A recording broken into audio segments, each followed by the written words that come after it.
Welcome to the Black Belt Business Podcast. My name is Matthew Brenner, and today I'm with Matt Becker. He is the owner of Gym Lawyers PLLC. And what he does is he helps gym owners protect their businesses and make sure they have the liability protection. And we're going to talk today. If you ever thought I'm not sure if my business is protected in case of a lawsuit, or you're unsure how to protect your assets as a business owner. And there's so many things that go around that I probably don't even know about. Or maybe I do have protected, but I don't even realize, or maybe there's risks that are unrealized. So if you're a martial arts school owner and you never actually hired an attorney before, you're going to want to listen to this so you can at least get better insight in how to protect your business. So Matt, thanks so much for coming on here today. Of course, Matthew. Thanks for having me. We're a legal consulting firm that focuses pretty much solely on helping gym owners avoid the legal system. Okay, so I was a litigating practicing attorney in Pittsburgh, Pennsylvania for the better part of a decade. I owned a gym for 11 years, and then pretty much now just talk with gym owners across the U.S. on a daily basis. Again, it's all about avoiding the legal system. I'll say, as a consumer, you don't have to wait until you have a problem and then you go seeking out an attorney. Like if you get in a car accident, then you find a personal injury attorney. If you want to get a divorce, you then go get a divorce attorney. If somebody screws up your house, you then go get somebody to sue the contractor. But in business, you can't wait. If you wait, it's too far. So what we do is work with gym owners at pretty much every stage of the ownership process. So whether it's completely starting out new or selling on the back end and everything in between, to help that gym owner maintain compliance to avoid the legal system. So what are some things that you see, and I'm going to say gym owners, but obviously this is for martial arts school owners, right? So gym owner, martial arts school owner, kind of similar. So what are some things that gym owners do wrong? Like what do you see normally the problems that they run into that they don't even realize? Broad-based, like as umbrella as I can make it, the number one issue that every gym owner has is they either don't know or they don't take seriously the legal formality of their business. And some of that is just education. They just don't know. They know these things called LLCs and corporations. They hired somebody like LegalZoom to set it up, and that's the last thing they ever did with it. And they knew they needed a waiver. They spun off from the old mixed martial arts school and they stole their waiver and they assume that it's okay. Or they're operating in a state that requires them to register as a gym, as a health club, a health studio, a health spa, whatever the state calls it. They don't know that they're supposed to register. They never do. And so technically they're operating within that state illegally. So a lot of what we find is just that the gym owners just don't know that there's a very important legal side of their business and they're not doing the formal aspect of that side of their business. They're great with what you're helping them with. You know, they hire you and they're like, yeah, I want to grow my gym. I want to make more money. I want to bring in more clients. I want to have better systems. Like they seem to know all of that. They know that they need that help, yet they're building it all on a very shaky legal foundation. It's complicated to protect your business and there's so many moving parts and so many things. It's like a whole learning curve, right? And then two, we think it's expensive, so they probably never get to it, right? It's kind of like getting an accountant for your taxes. Like you don't necessarily want to learn the tax system. Like I don't understand basically any of it. I just hope my accountant's doing most of it for me. But since I don't have to hire an attorney, like you said, until something happens, or at least I thought I should until something happens. You know, I feel like, okay, well, insurance should just kind of cover it. So let's say I'm your martial arts school, I'm your client, and I'm your gym owner. And you're going to look to make sure that I'm doing the right things for my business. What's the first thing you're going to look at? Yeah. So the first thing is I'm going to audit the legal entity. And so let's just go, whenever we start a business, so you get to the point where, you know, a new potential gym owner or school owner calls you up and they say, hey, Matthew, I want to open a school. What do I do? Okay. And at that point, they have just hit the green light phase of opening a gym. It's no longer, I hope to one day do this, or I'm thinking about doing this. They're doing it. Now we just got to walk them through the process. At that point, any business owner needs to form a legal entity. If they don't, they just continue forward as a sole proprietorship. Their personal assets, their bank account, their house, their car, their boathouse, whatever. It's all exposed to a lawsuit. So the name of the game, as you've kind of alluded to a couple of times, is the name of the game is setting this stuff up to protect your assets, to protect yourself from a lawsuit. The big guys are the personal injury lawsuits. And so there's two types of legal entities. There's corporations and there's limited liability companies. There's others, but we don't care about them because they don't provide individual protection for the owners. Only corporations and limited liability companies will. And so at that point, the first thing I'm doing, if it's an established gym owner, meaning they've opened their school and they're operating, is I'm just going to audit it and I'm going to walk them through the 4 steps of setting up a legal entity. And essentially, we're going to expose where they've missed that legal formality, and then we're going to help them fill that gap. So if I'm trying to figure out which one I should do, the LLC, I think for me, I'm an S Corp. If you ask me why I'm an S Corp, I don't remember. My accountant said that's what I should do, so I set it up that way. Mm-hmm. But how do I figure out which type of corporation or company I should be? So you could be an LLC that is tax designated as an S Corp, or you could be a corporation who automatically has to file as an S Corp. Accountants and attorneys will always butt heads on different things because we're coming at it with different motivations. A lot of gym owners do make the mistake of having their accountant set up their legal entity. And it's like, it's a legal entity. Don't have your accountant step out of their lane to set that up for you. If we're talking about your tax designation, I'm not going to talk about that. I'm going to kick that over to your accountant.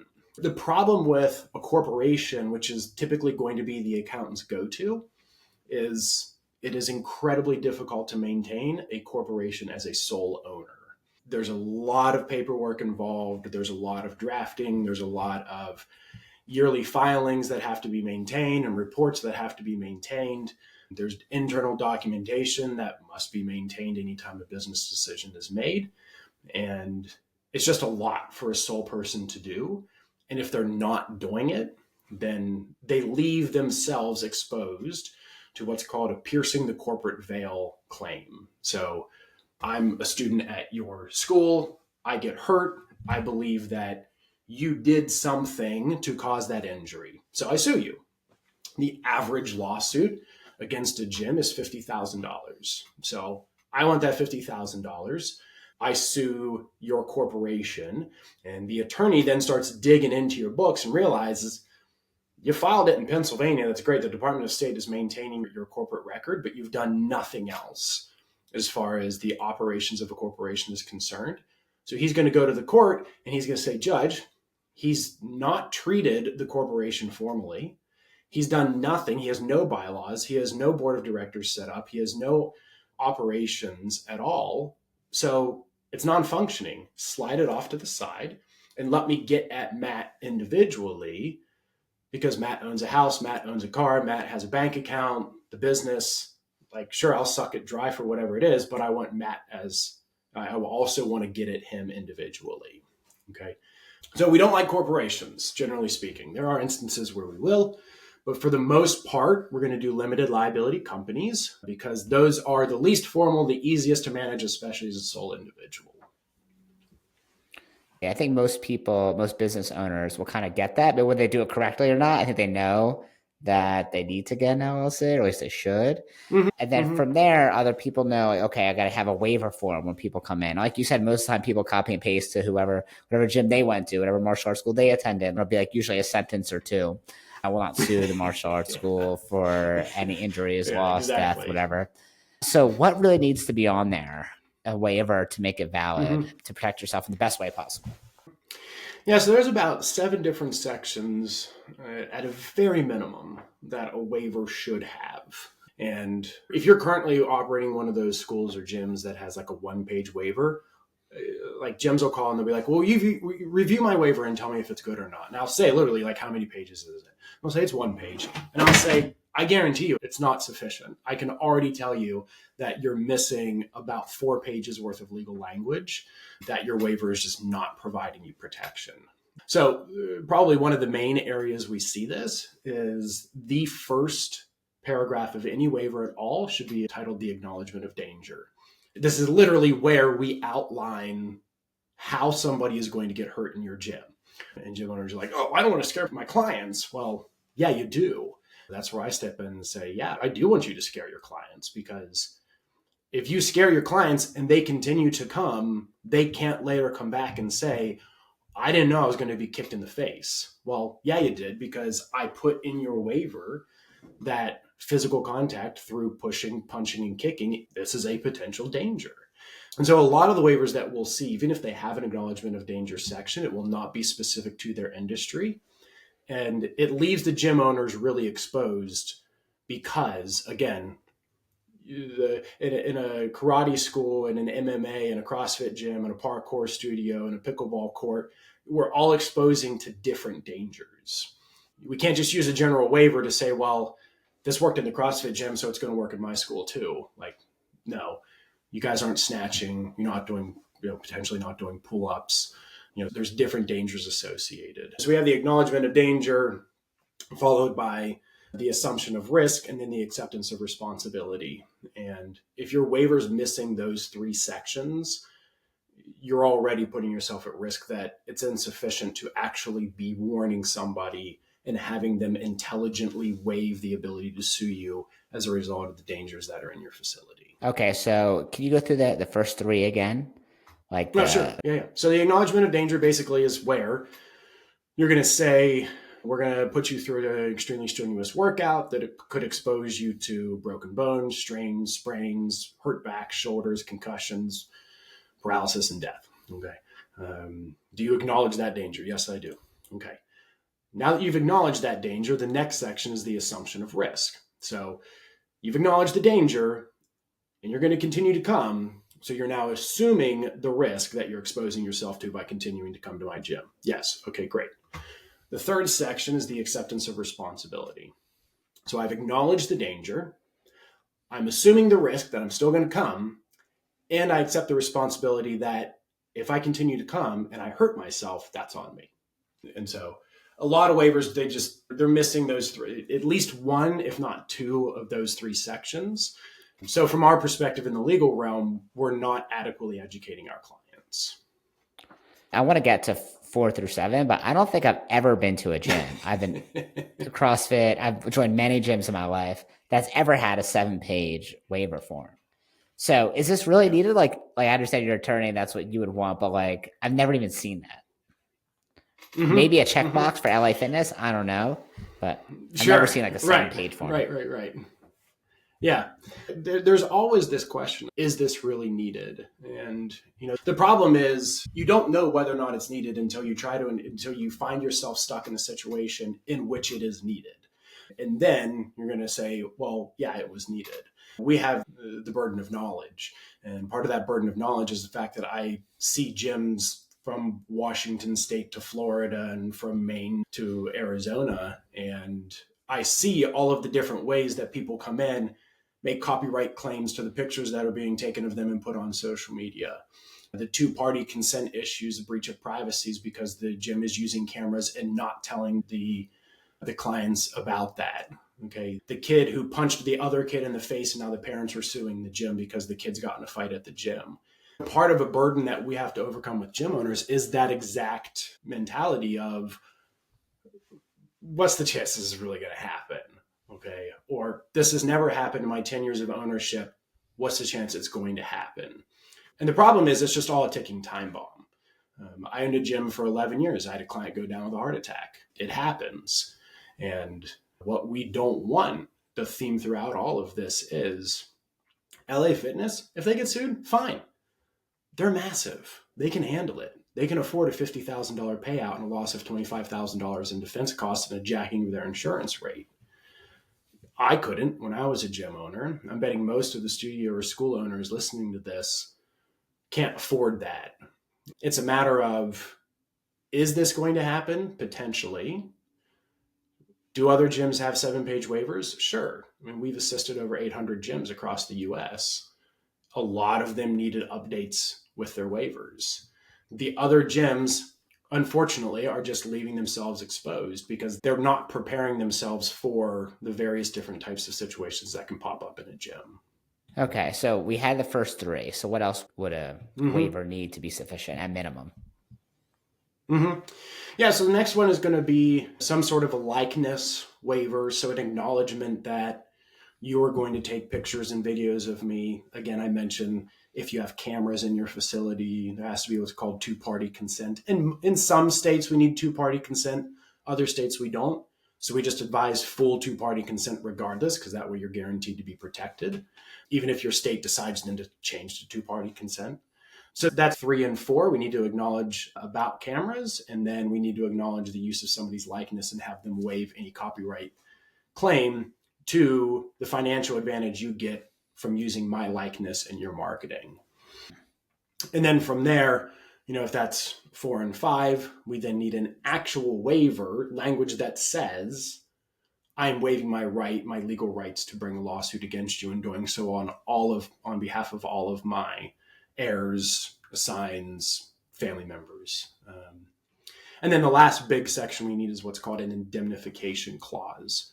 The indemnification clause basically says that if I come to your gym and I get hurt and I believe it's your fault and I sue you and you win, I basically have to pay for your legal costs in defending my frivolous lawsuit.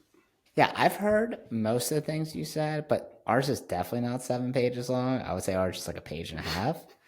So I think a lot of those things are on there because I'm sure we heard it at some seminar or something and added Sure. it, but definitely not expanded legal language in the way that you're saying it. Especially we put up cameras with audio and video recording, and then it's in our contracts that people sign in their agreements. And it's also stickers posted when you walk in. Like there's 24-hour audio and video recording to protect our students and to protect our instructors, blah, blah, blah. So I feel like that part's covered. But I think the indemnification clause probably most people don't have. And I think that's really important. And I also, the specific ways you can get hurt in a martial arts school. I mean, we had 2 things happen to us over the past 30 plus years. Action karate has been around. One of them was a guy fell, had a heart attack, and he just died. Yeah. So he didn't die because of the fall, but he just had a heart attack, right? Like when he was working out really hard, and just passed away. Really, really sad. So after that happened, we were like, okay, we need AED machines at all of our schools, and everyone needs to be CPR certified. Now, we didn't get sued in that situation, right? I don't think we did anything wrong per se, but we could have done something better, right? And so then we're like, okay, every school's got to have CPR certified instructors and AED machines that are working with new batteries on the wall. Like 10 years ago, we had someone who was a white belt, so she was a beginner, and she was really athletic. She was like a D1 sports player, and she wanted to do a certain, like a kick, like a flying kick. And the instructor's like, I don't think you should do that because you're brand new. And she's like, I'm really athletic. I play sports. I can definitely do it. It's fine. And the instructor's like, all right, okay, go for it. Go try it. And then she ended up breaking her leg, her ankle or something. This is like over a decade ago. And dealt with depression and some other issues and she ended up taking her own life like 6 months later or a year later. Yeah, really terrible. Like a young girl. And then the parents sued us, I'm assuming, to pay for some of the costs, right? Like I don't think it was nefarious necessarily, but like they just needed money, I'm assuming.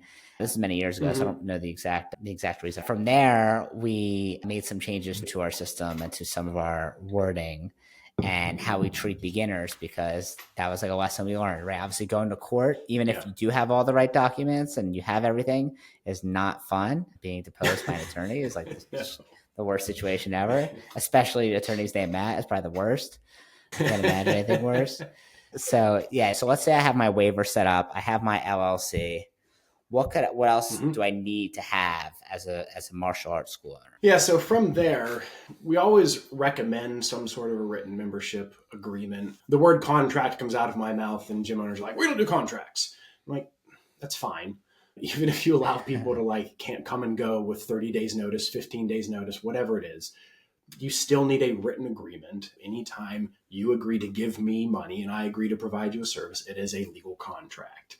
So we need some kind of written agreement with the member, authorizing continuing on-occurring payments, how to cancel, protecting against chargebacks, EFT disclosures. In some states, most states have some sort of statutory requirement that the gym has to have some sort of a written membership agreement.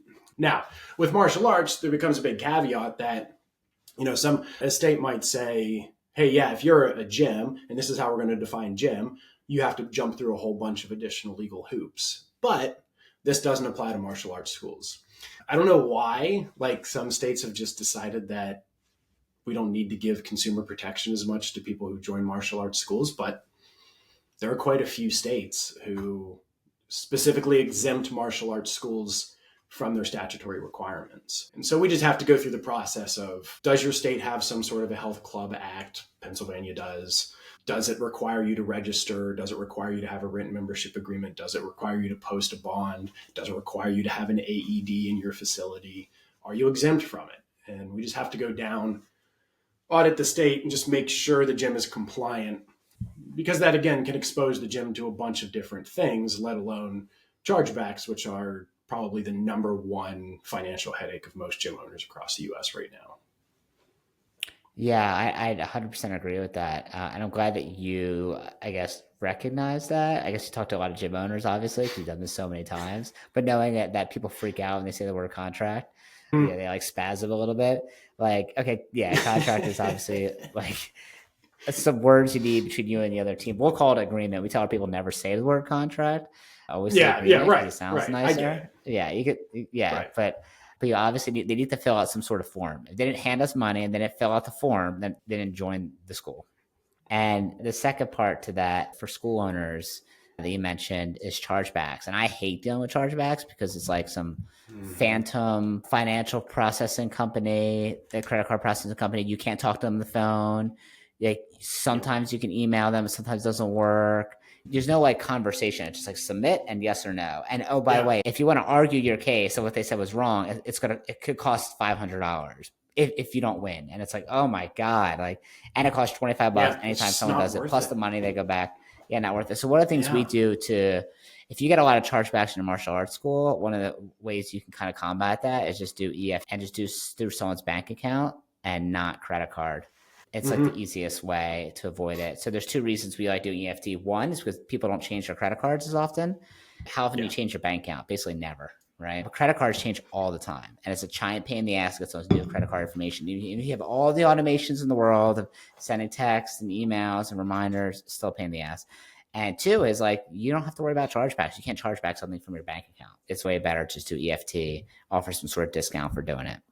So let's say I want to protect myself from chargebacks. I do accept credit cards because this is the most convenient thing for people. And they do most school owners are going to accept credit cards, at least for a portion of their income. And by the way, taking EFT is also way cheaper than you don't pay the credit fees. Card.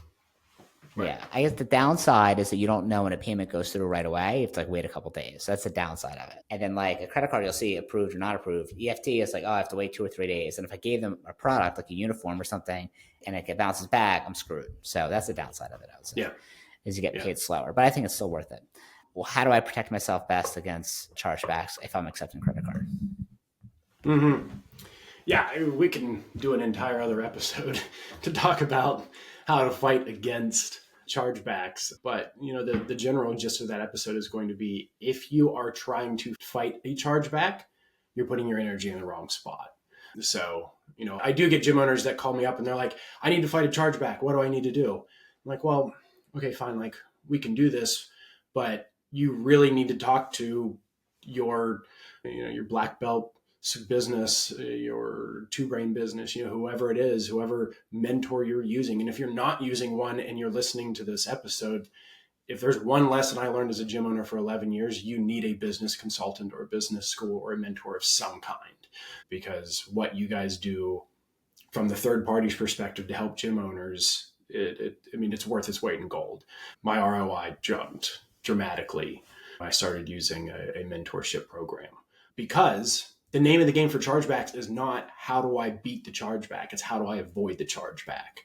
And so one of the things that you guys do, presumably, is you help gym owners put in really great systems checking in with clients, making sure that we're delivering clients what they need, making sure we're helping them reach their goals, making sure we're protecting them and engaging with them and providing parents with fantastic experiences for their kids in your schools. And these are all ways, these high touch points are all ways that we avoid chargebacks from happening. If someone's annoyed about chargebacks, if they're getting a ton of chargebacks, they probably have a shitty product, right? Mm-hmm. Now, if you had one parent like really made you upset because they charged back, their last 6 months of tuition, they were there and they just, sometimes it's going to happen. And every once in a while, someone's going to get mad for whatever reason. And you'll get a jerk who just charges back everything. And you're like, wait a minute, I served them. And you want to fight that one? Fine. But if you're charging, if you have to like go back and submit all this documentation for like $150, and I would say I would win it. I pretty much got really fast at it at some point, but I would only win it 1 out of every 10. At some point I was like, if it's under like $150, I'm not dealing with it. It's just not worth my time. Mm-hmm. Anything else I could do it really fast, or if it's like one of my employees, one of my other schools that like, they're like, hey, how do I like fight this? Like, don't even bother. It's not, just go get another student, go get another member.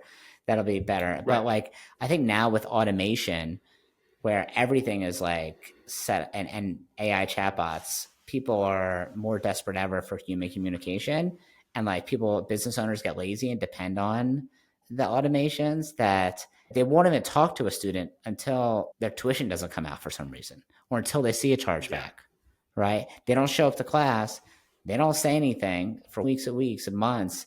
And then all of a sudden their bill's still coming out. And then all of a sudden they have a chargeback. They're like, what? And then they reach out to them. It's like, dude, it's too late. Yeah. Like you should have reached out to them before any of that happened, when you didn't come to class. Hey, what's up? I saw you weren't in class this week. Hey, I saw you missed your workouts this week. Is everything all right? You feeling okay? Right. And most of the time you do right by people, they're going to not charge you back. How often do you guys teach gym owners to reach out to clients? How often should they? We do what's called a box, which is absent box. And if someone doesn't come, at least the minimum amount that they're prescribed in their membership. So most of the time for us is 2 times a week. If they come only once, they're getting a phone call. Okay. So anything less than the prescribed amount every single week, we'll go through the attendance, and they either get a call or a text. Hey, is everything all right? Hey, sure, everything's good. Johnny was sick this week, or I wasn't feeling well. I'll be back on Tuesday. If it's like the second or third time, then we'll call. And it was really simple. The script is, hey, I noticed you weren't in class more than once last week. Just want to make sure you're feeling okay. Check in with you. I didn't want you to think I forgot about you. And they'll say, okay, yeah, I'm doing totally great. Or they'll say, yeah, you know what? Johnny really hasn't been enjoying class lately. He's been kind of bored. But, tell me what's happening. Why do you think he's bored? And you can have that conversation. And it's kind of like smell and smoke before there's a giant inferno. You can put out the little tiny fire, but if you wait till it's too big, you'll never be able to put it out. So we'd rather upstream and be proactive rather than reactive. And is that work every single week? Absolutely. But like most martial arts school owners, you're going to wait till there's a giant inferno and then say like, oh my God, people are always quitting and I can't talk them out of it. And like, give me a script to talk them out of it. Like, dude, if you're trying to do that, then it's too late. People have already made up their mind. Same problem. Right? Yep. Same problem. Yeah. People don't quit overnight. It's like usually a bunch of little tiny things over time, right? Their schedule changes slightly. Oh, that other kid in class smells weird. I don't like being their partner. The instructor change. There's usually like a lot of little things, right? The smell thing does happen every once in a while. I don't doubt it for a second. Especially with teenagers. Like that's hard. Sometimes you have to have a little talk with them about proper hygiene and deodorant use. So that's always a fun conversation. Okay. So tell me in terms of protecting your business, if you have an LLC, you have the proper waiver, you have insurance. Is there anything else? I mean, I think those are the big ones. There's always questions about maintaining the LLC, but that stuff gets like really into the weeds. And if you're a partnership, if you have a partnership at all, whether there's 2 or 3 or 4 of you, I almost guarantee you there's going to be a problem, and we can head off those problems from the beginning. We just have to have those conversations. Make sure you got a good insurance policy, make sure you got a waiver, and you're compliant with whatever state law requirements you have. That's going to check a lot of the boxes. From there, it's just a matter of constantly checking back in. We offer in-house counsel services on a monthly basis just to have those conversations of, oh crap, I just had a guy go down with a heart attack. What do I need to worry about? The insurance company is calling me and asking me a bunch of questions. What do I need to do? My employee is sleeping with one of my students. What do I need to do? I can just hear the school owners saying, well, that would never happen in my gym. And I guarantee you it can potentially happen in your gym. You said something earlier about if you're waiting until the fact that you have a dumpster fire to worry about having the dumpster fire, then it's too late. And the same goes for your membership. The same goes for the legal aspect of your business. The same goes for your commercial lease. And that's where we started this conversation was nine out of 10 things that we do is helping the gym owner prepare to never have a problem. Because if we're waiting until they do have a problem, it's too late. Like there's not a whole lot we can do. And the most that I can do at that point is push you off to hopefully your insurance company. If you've done everything up to that point and the insurance company doesn't have a legitimate reason to deny your claim, we then just step into the consultative role of I speak law and I speak gym. And if needed, I'll walk into the middle and I'll talk to both parties, because that's a large part of why we exist, is because you can't go to the attorney down the road and say, can you help me with my karate school? Because the attorney down the road is going to be like, is that like what are you doing? You try to explain the dangers of a gym to somebody who has never stepped foot in a gym before. And there's a learning curve there that is just, it's not going to be worth the time and money to have to go down that route.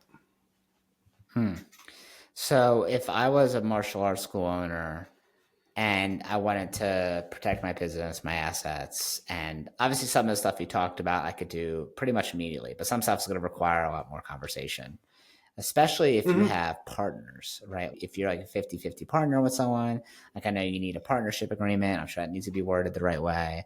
And that's usually long as hell. We have a really long version of it. That one I think we have is like 28 pages, but whether it's Matt Becker approves, I don't know, probably not, because who knows where we got that from.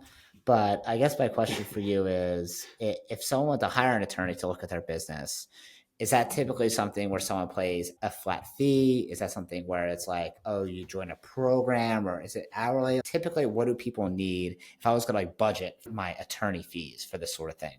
Yeah, budget wise, it's, I'll get that one. I'll give you the classic "it depends" answer of an attorney. Thank you so much for coming on here. If you're a martial arts school owner and you're like, hey, I'm thinking I definitely don't have a lot of these things, just reach out to them right now. Go to gymlawyers.com. Don't wait because you'll forget about it, or you'll think too much about it and you'll never do it, just like you did in the past. So just do it right now. If you want to grow your martial arts school organically, that means without spending money on ads, and you have a kids program and you do at least 10K a month in revenue, and you want to add 60 new students in 16 weeks without spending any money on ads whatsoever, reach out to me, Matthew at wdojo.com, visit wdojo.com, or on Instagram at blackbeltbrenner1. Thanks, Matt.